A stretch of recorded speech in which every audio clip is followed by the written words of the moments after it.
Bismillahirrahmanirrahim. Assalamualaikum warahmatullahi wabarakatuh. Alhamdulillahi rabbil alamin. Allahumma salli ala Sayyidina Muhammad. Kembali lagi bersama kami di Api Channel TV yang insya-Allah akan selalu menayangkan tayangan yang islami. Jangan lupa dukung kami dengan mengklik tombol subscribe dan bunyikan lonceng notifikasinya. Mendekati usia 40 tahun, mulailah tumbuh pada diri Nabi SAW kecenderungan untuk melakukan uzlah.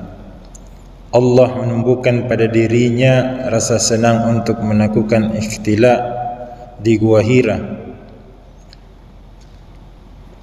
Ia menyendiri dan beribadah di gua tersebut selama beberapa malam, kadang sampai 10 malam, kadang lebih dari itu, sampai 1 bulan.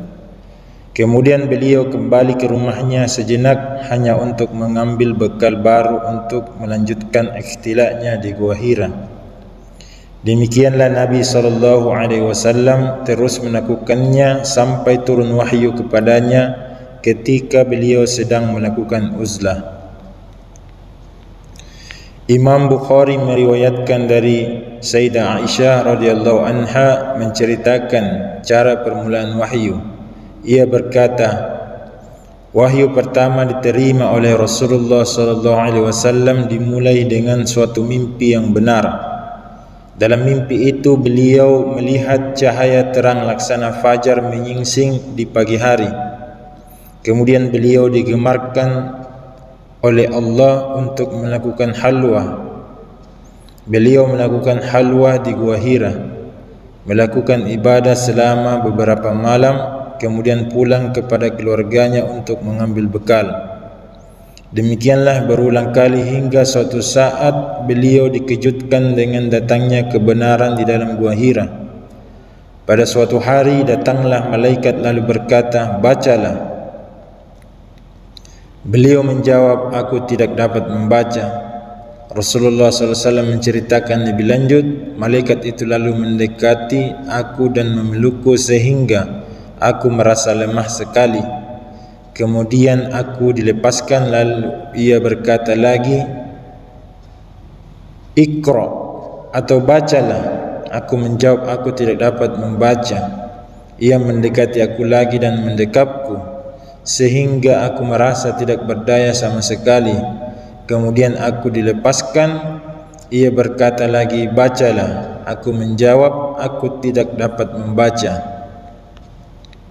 Untuk yang ketiga kalinya ia mendekati aku dan memelukku hingga aku merasa lemas. Kemudian aku dilepaskan. Selanjutnya ia berkata lagi, "Bacalah dengan Rabbmu."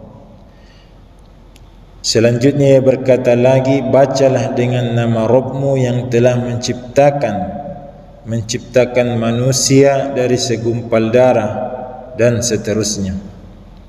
Rasulullah SAW segera pulang dalam keadaan gemetar sekucur badannya, menemui Khadijah lalu berkata, selimutilah aku."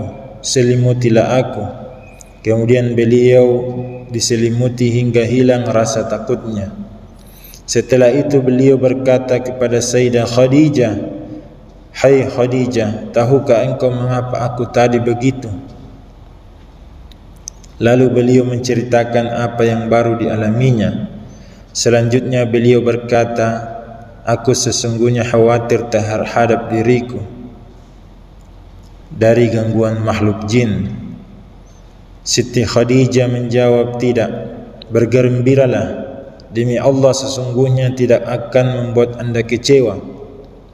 Anda seorang yang suka menyambung tali keluarga, selalu menolong orang yang susah, menghormati tamu dan membela orang yang berdiri di atas kebenaran."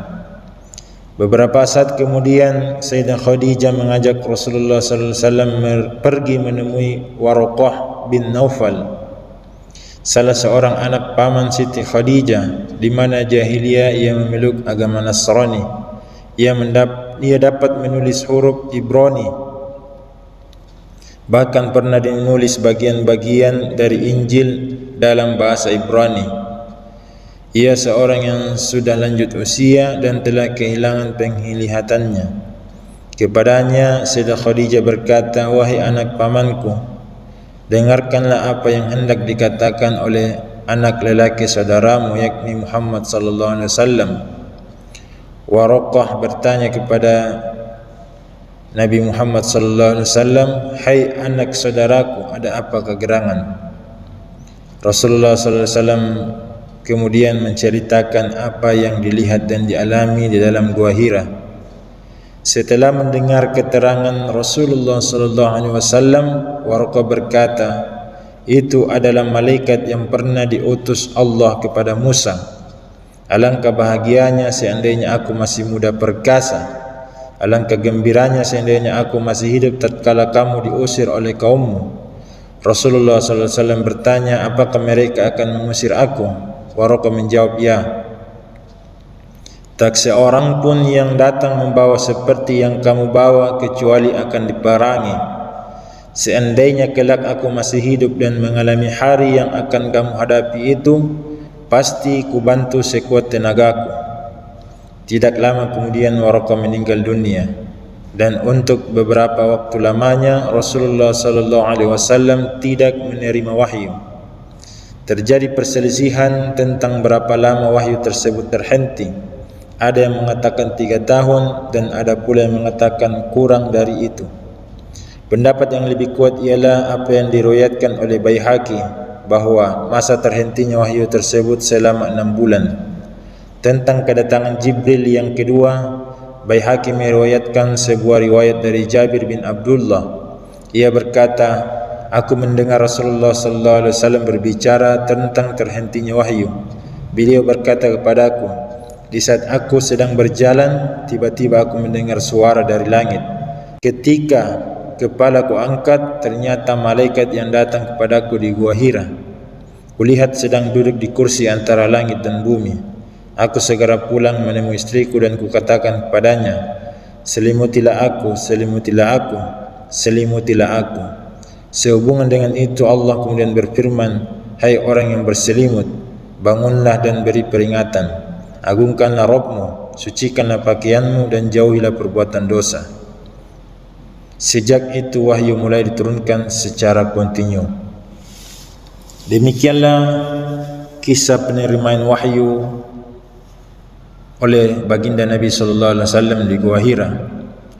Mari kita nantikan kisah selanjutnya hanya di Api Channel TV. Semoga bermanfaat. Wallahu a'lam bishawab.